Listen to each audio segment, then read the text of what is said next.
Everyone, welcome back to another episode of the Discovery Pod with Eve. We've got such an exciting show today with someone who is part of the royal family. We'll do her intro in a minute, but please make sure you watch this very special episode on the Discovery Pod with Eve's YouTube channel, or you could listen to us on your favorite podcast.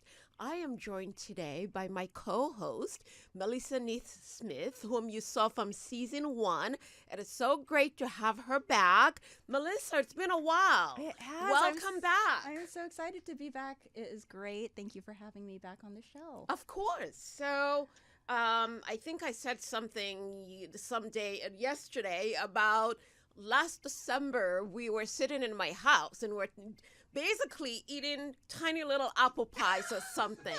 And seriously, Yes, right? I remember. It was like last December. Fast forward, a year has gone by. You had just relocated or just moved from Seattle to LA. Yeah. So tell us, what have you been up to? Oh boy, constantly working on things.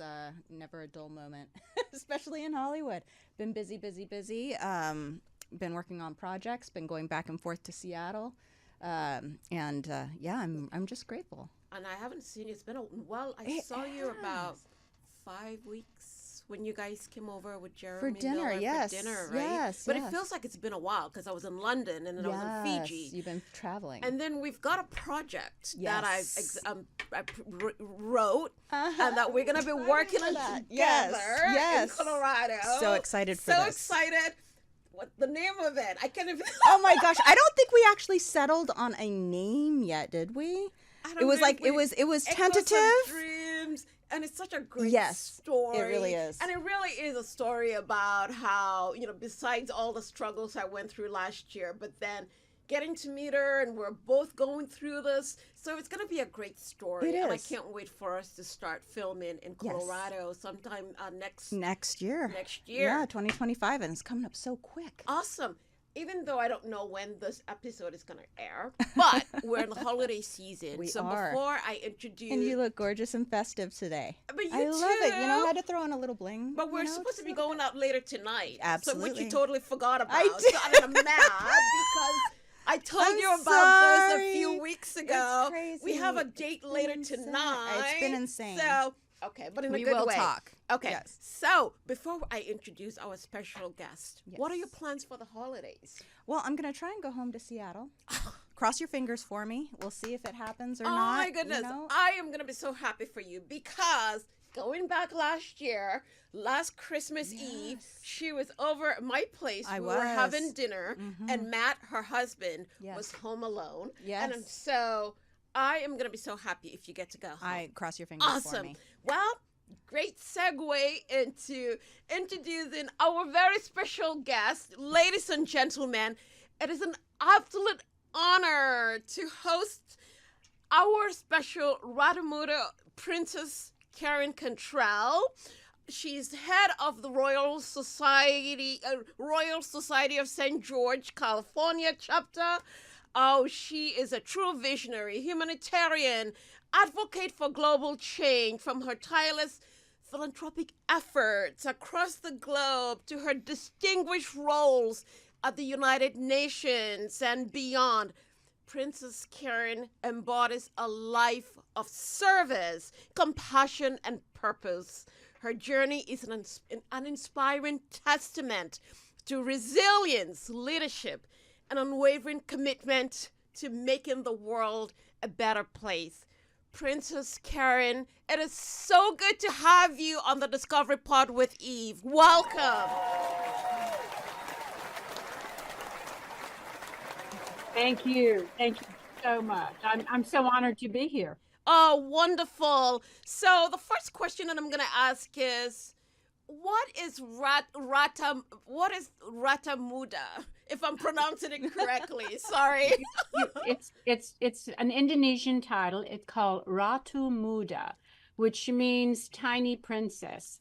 And I received that title from the Royal House of Kupang in Indonesia, from the King of Indonesia in Kupang, for my services to the people of Kupang and to the orphanage and to the Christian church that he was a member of. He unfortunately has passed this past year, and we have lost him, but we have moved forward to continue to support the orphanage and the people of Kupang by building water wells and trying our very best to comfort them during this time of the loss and take care of them as much as we possibly can. Wow. That's amazing. Princess Karen, it is an honor to be in your presence today. Thank you so much for being here with us. I do have a question for you. I see that you, so your work at the United Nations Association in the Coachella Valley, how does that influence local communities? It is a wonderful organization, the United Nations Association, UNA USA. You can join worldwide, it's online. And what we do is that we bring all of the global issues to the local communities. For instance, my responsibility is the entire Coachella Valley. We have meetings, we have speakers, we have Zoom meetings. We keep people up to date on the progress of the United Nations, all of the global efforts that are being done.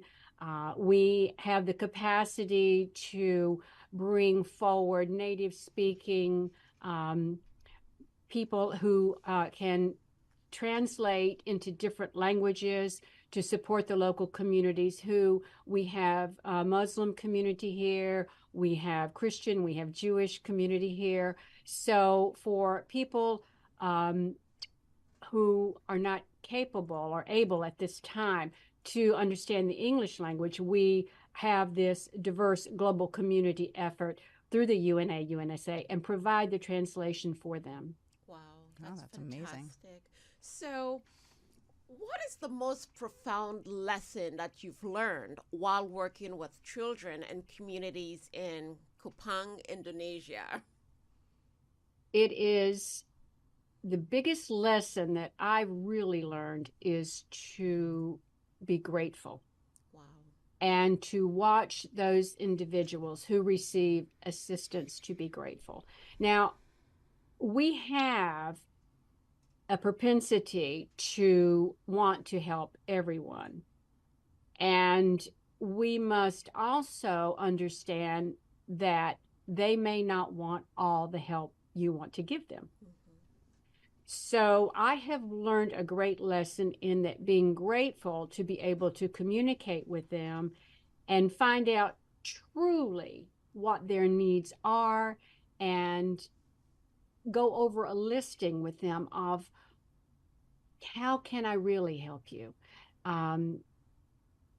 Water wells, for instance, is a great need there. The orphanage is a great need there. But you've got to be careful, because don't give assistance where the people are not going to support it, and they really have to feel they need assistance. Wow. We can offer assistance that we think, but the real need is to supply them with what they feel they need. That's great. Princess Karen, many know you for the achievements and all of your achievements, which you have so many. But what is the little known aspect of your life that you wish more people really understood about you? I think that people need to understand that I'm just a single individual trying to do the best I can in my life and in the world. And people have great expectations of me. They write to me and they go, well, we know you can get this done for us. We know you can, raise the money for this or for that situation. I am not God. I am a single individual doing the best I can. And it hurts me when sometimes I have to say, I'm just so sorry, I cannot help you. But I always say to the people, let me see if I can find someone to assist you. And I give it my most valiant effort. I am not always successful. And that's what people need to understand. Don't put me on a pedestal, because I will fall right off the top of it. So Wow. I just do the best I can. Wow.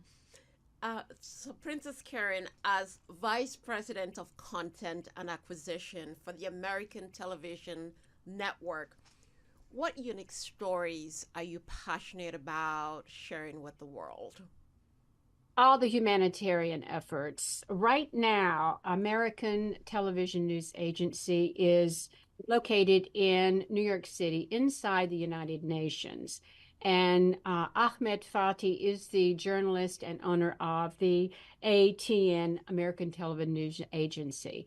And just recently, he has asked me to come on board because he and I have worked together for over 15 years through many philanthropic efforts and through many different areas at the United Nations. We focus on the American NGOs, we focus on international media platforms, we focus on the global diverse communities worldwide. And so right now we are working with bringing on other television networks, and we are working on being more diverse in our content. Wow. So these are our future plans at this time. Amazing. It is. And Princess Karen, your royal titles are totally steeped in history. So how do you see the role of modern royalty evolving today's world?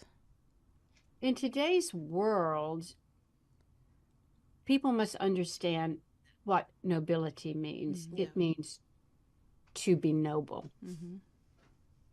And to be noble, you must serve. Yes.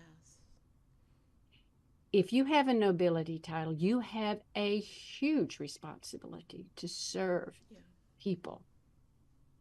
And a lot of times we see certain nobility, they are prancing around, they are posh and polished, mm-hmm. yet they forget the real true commitment of being noble.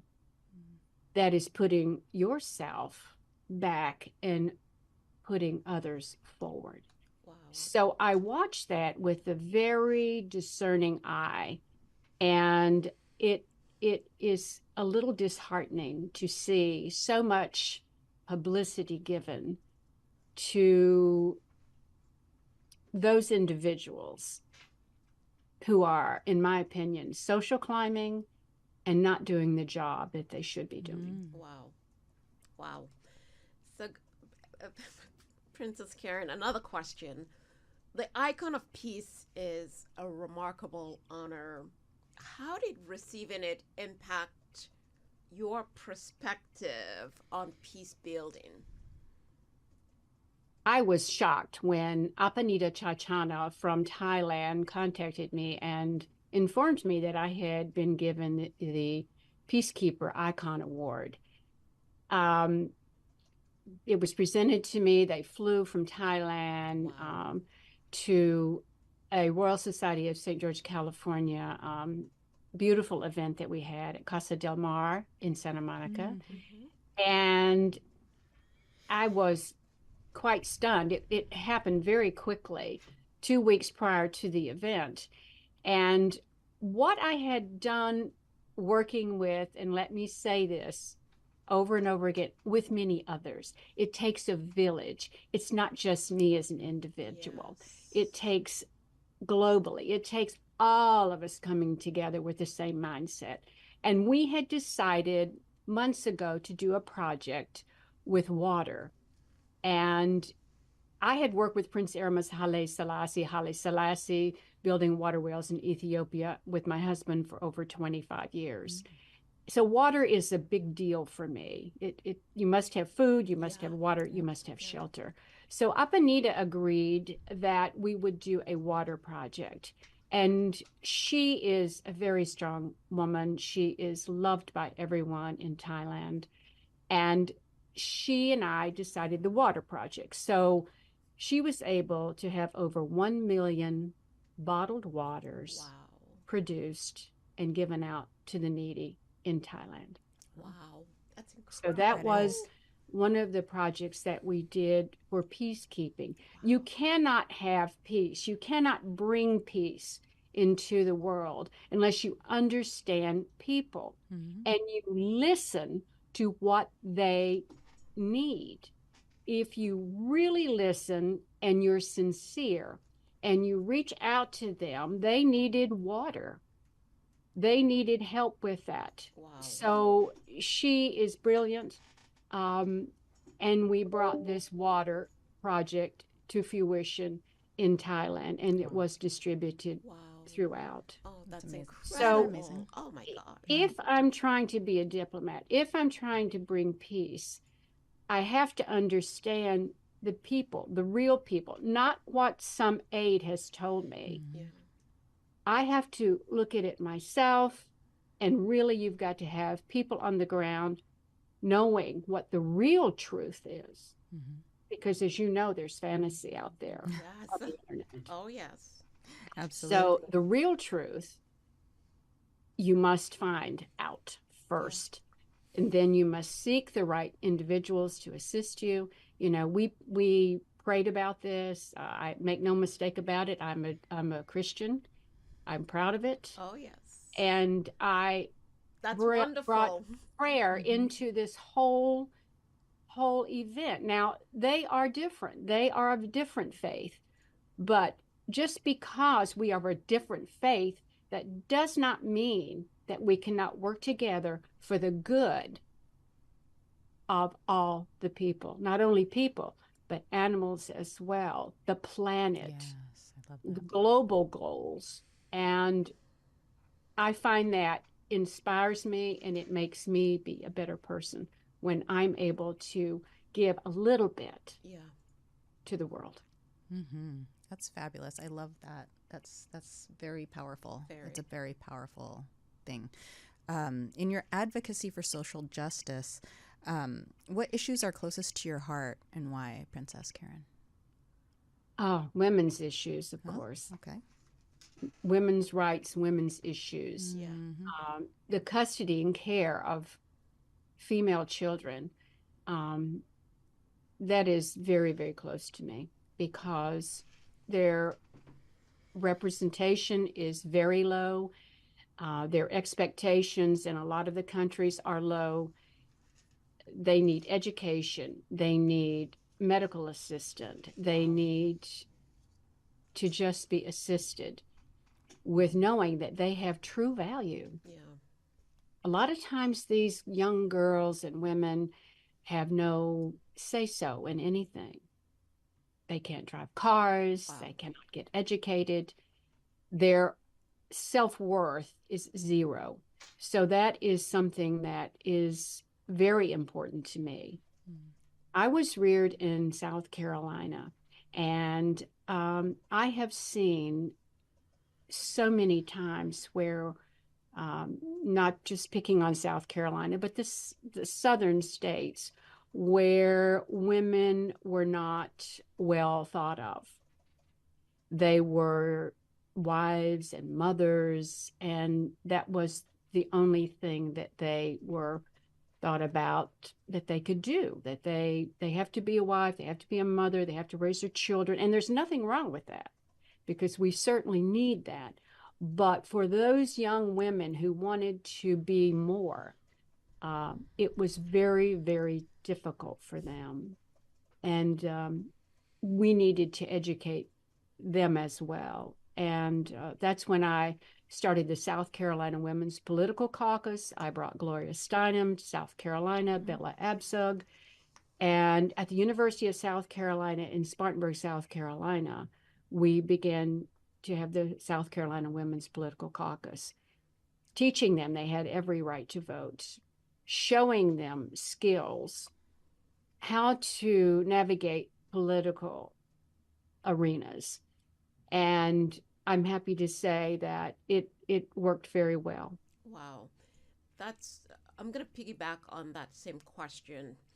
What advice would you give a young woman, a young girl who's trying to lead a life of impact and purpose?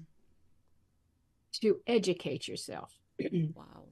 Surround yourself with people who are much more intelligent than you are. I like that. Right? That is fantastic. I did not get where I was because I'm a genius.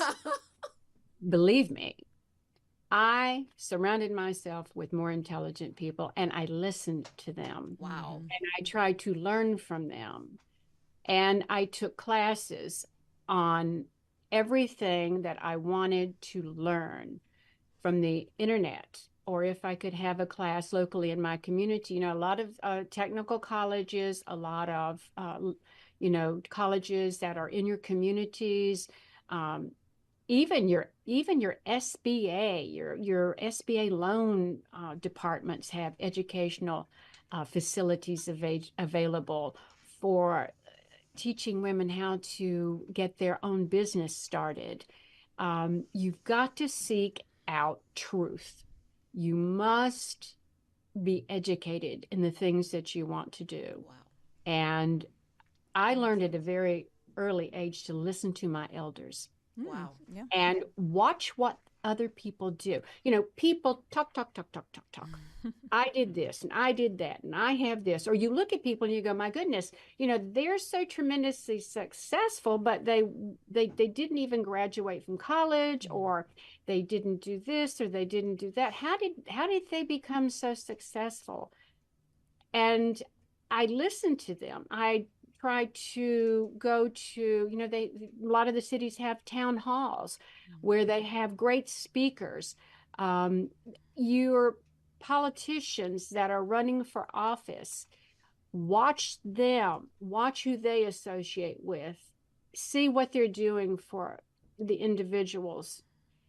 And that's how I started my whole life's process. I went to college.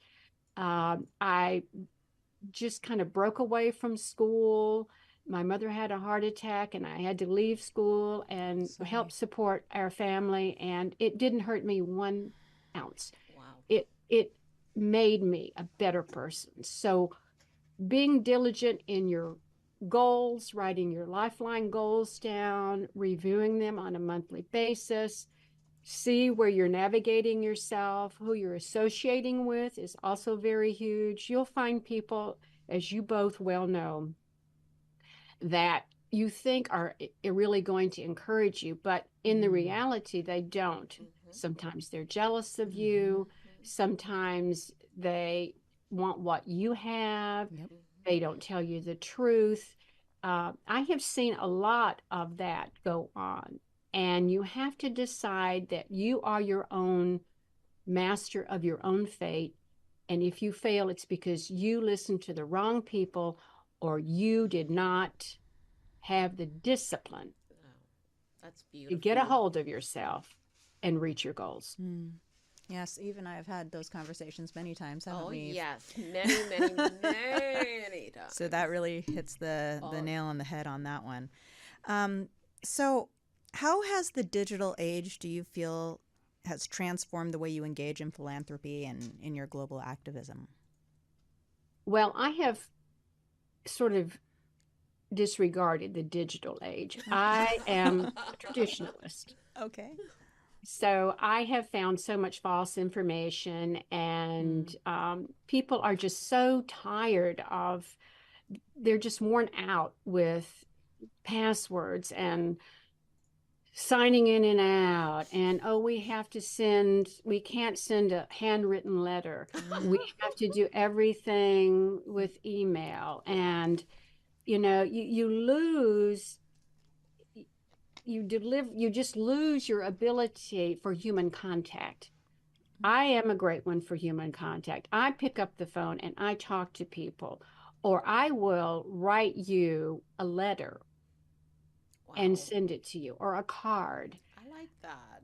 I am more of a real hands-on person. And with the institutes and the societies that I belong to and that I am chairman or president of, you will be hearing from me on the phone. I will call you. I'll schedule a time. I just need 3 or 4 minutes of your time. Can we schedule that so I can speak to you personally? And I'm able to personally reach them and find out a lot more information because I took the time to do these things. I have Zoom meetings quite a bit, but I prefer hands-on. I prefer meeting people in person. I want to see your eyes. I want to see your face. I want to see how your hands move. That'll tell me, I want to feel your energy. And that tells me more of how I can be of service to you as a person or as a member of one of the organizations than all the digital. I'm just old fashioned. I like that. That's I do too. wonderful. I think that's one thing we've lost is that human yes. contact. Oh, totally. Yeah. So I'm gonna switch gears into something fun. Oh, So, Princess Karen, we're approaching the holiday season, basically. Tell us, how do you prepare for and spend the holidays, and what traditions hold special meaning for you? good question. Wow. My husband is a great chef. Whoa. I'd like to say that I am a great chef, a cook. I'm not. My husband is the best. He always prepares Christmas Eve and Christmas dinner. And I am allowed in the kitchen to chop a few vegetables and a few things, but he is the king of the kitchen. Whoa. So that's the title, the king of the kitchen. So he prepares the meals, and he does it with love because he really puts his self into it and planning what they're going to be and the proper wines with the proper foods. And it's the most enjoyable thing is to prepare when he lets me in the kitchen that we prepare these foods together. And so we're real foodies, and our little dog Saint Santiago is a little foodie. And he is adorable, I have to say. We don't have children, we just have our little rescue dog, which God brought to us just at the right time. Aww. And so we are the three Santiago. musketeers at holiday. We are not so much on gift giving to one another as we are for other people and other things that we do. So, I mean, we do the water wells, we do food, we have the orphanage in Indonesia, and the Royal Society is fabulous. We have the Animal Welfare League that we just formed. This past 2 months, we were able to donate $10,000 to small 501c3s who are helping animals. I love it. So we are focused on those types of things. And that's our holiday. That's our giving. And we have lots of Christmas music and our house, we have beautiful trees that we put up and decorate ourselves and have a charcuterie platter with a little wine when we're decorating. So wow, we need to come over to your place. Please. So, and then we have a ranch that we have beautiful Christmas tree there. And I have a animal sanctuary and bird sanctuary there. So we're inside the national forest. And so I'm always begging for bird seed and bird food and food for squirrels and oh my goodness, and those kinds of things. But we just enjoy being in nature. We need that because both of us have, my husband and I have very fast-paced lives, and we're doing lots of things. And so just to be able to go and breathe and relax and just enjoy being alive. Yes, I like thanking that. God for all he gave us, all he has given us. I would love to be involved in that, in your anything animals. I would love to be involved with. You're going to, now, Melissa, honey, I'm going to get in touch with you. Oh, please do. You may regret it. No, I am all about the animals. I really am. I love to be involved. Yeah, So. we at the Animal Welfare League, we have our members that we give them food. We do them in dry food in plastic containers with bottled water and blankets. And I drive the streets in Palm Springs and Palm Desert, well, the Coachella Valley, and in Banning and those particular areas. And we are able to see people in need, and we carefully approach them and roll down the window to say, I see you have a dog, or I see you have a little kitty cat.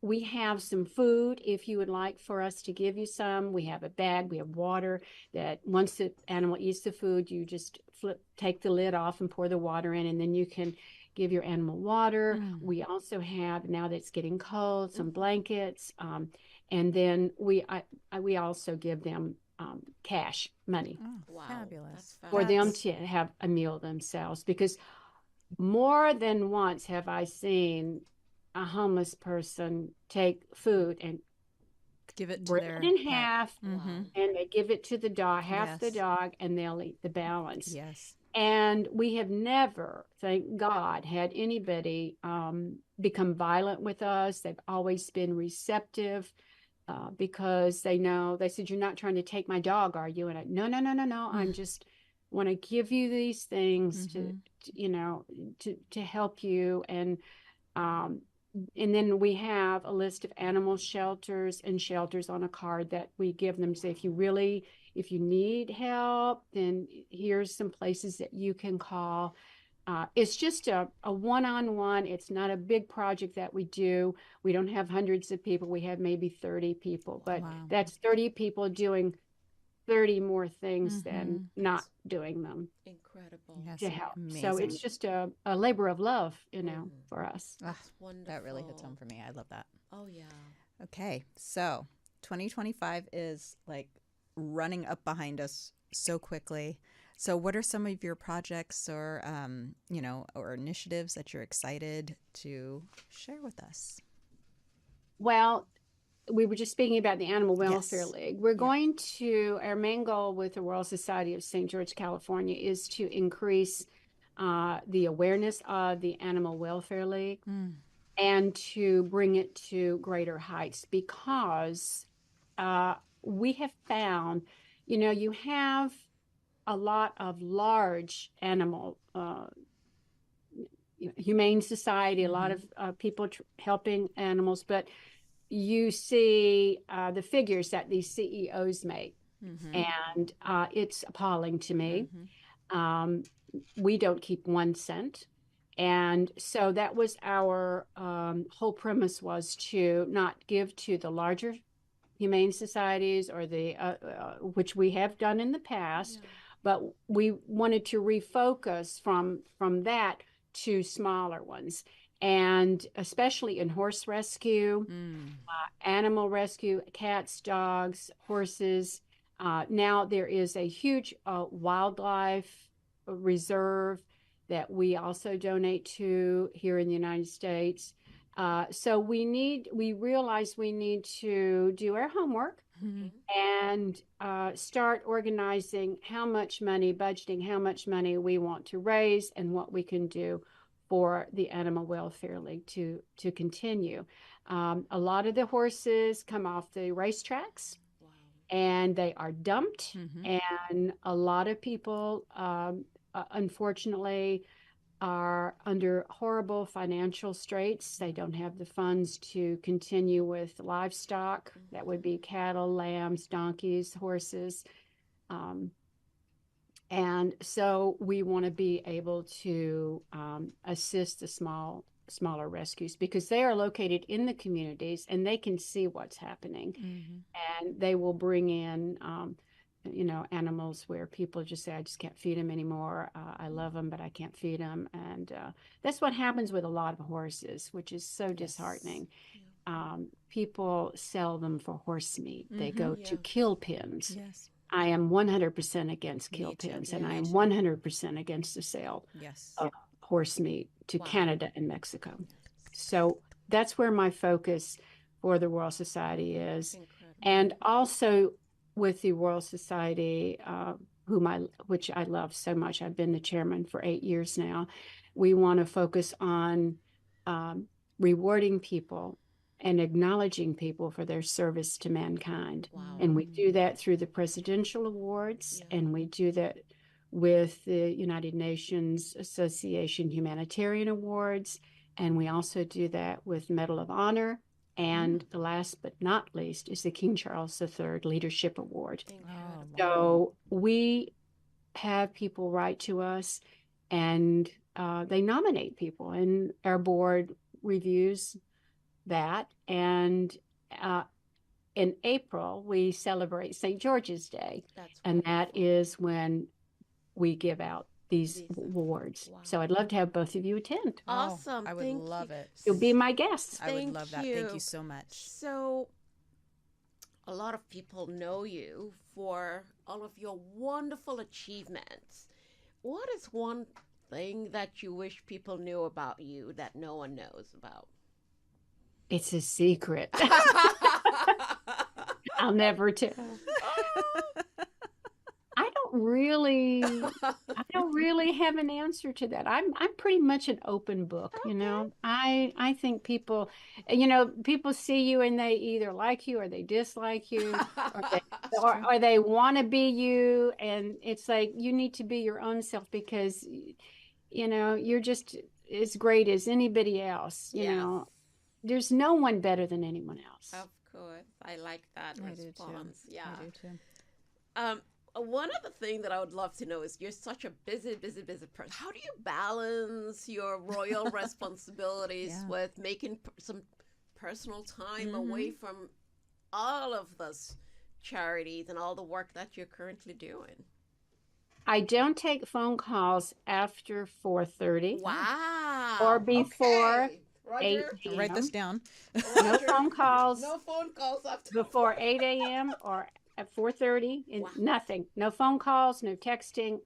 That is No. amazing. That's Hard my cutoff. time with my husband and my fur baby. Oh, And Sundays is off limits. It's family day. that's great. Okay. That's great. So, my favorite I love shopping. And you own a couture What? golf shop in Palm Springs, right? Tell us. It's in Palm Desert. Oh Palm my Desert. gosh. So tell us about it. I'm into fashion. So. Yes, Well, she is. we have fashionable things. I have a business for 32 years. It's Lady Golf, the fashion house. I Ooh, started love the that first name. all-women's golf store in the world, Wow. and I've been in business for 32 years. I Wow. have a That's website, amazing. That is so ladygolf.com, fabulous. and it was an arena of discrimination. Golf meant gentlemen only, ladies forbidden. Oh. Wow. And so when you would go 35 years ago into a golf pro shop, you would only see huge amounts of clothes and shoes for men. And then there was a little corner for ladies, for women. So years ago, 32 years ago, I decided to open the first all-women's golf store. And I tell you how that came to happen. I was the director of couture at Saks Fifth Avenue, and in Palm Springs, California. I had decided to take a position with Saks. They're a wonderful company, by the way. Okay. And so I was able to meet Barbara Sinatra and Mrs. Marvin Davis, and on and on and on and on. And we had a division called the Fifth Avenue Club.